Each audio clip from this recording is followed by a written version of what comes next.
Pope Francis has again issued a call for the whole church to come to a deeper awareness of the poor among us in the world and individually. So this is the second World Day of the Poor that he has called us to celebrate. And why he's doing this is to raise consciousness about the situation of people in distress. He understands poor not just as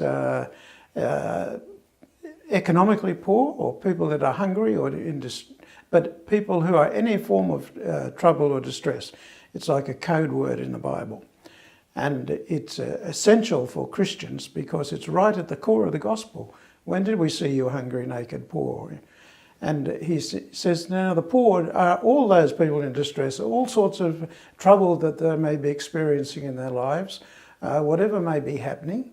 And even the lonely people who are on the margins, and it's not just people who are economically poor, but it is especially those who are economically poor.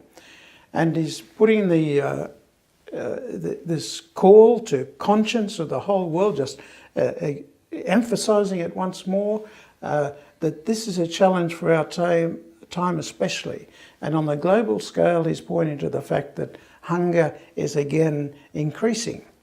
And this is a bit of a shock for people because with the Millennium Development Goals, the extent of hunger and poverty in the world had been more than halved. This is an astonishing achievement.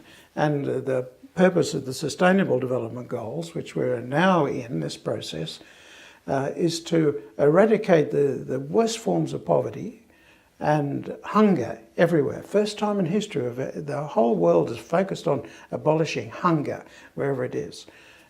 And what's changed the situation is that why people are getting more concerned about this is that with the impact of climate change and the growing inequality in the world has meant that some of those initial efforts are losing ground. So it's not just at the global scale he's talking to. He says, look, everybody can do something, depending on the situations. He doesn't expect us to go out and save the world or save everybody.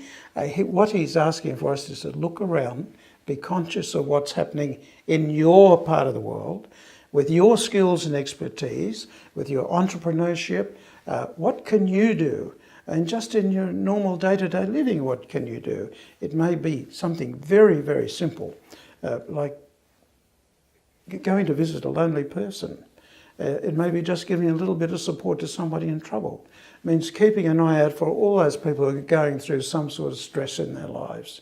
But now when we come to look at the Australian situation, we've been very fortunate. We've had 27 years of continual economic growth, but it hasn't been distributed well. And we know that there are 1 in 6 children are living in what we regard as poverty, are really struggling financially. So all those things are part of the picture. The Pope's calling us to say, look, be serious about this. This is a fundamental obligation we have as Christians. It's core Christian business. People might say, well, it's got nothing, what's it got to do with churches or the gospel? It's core to the whole gospel. So this is a challenge the Pope is putting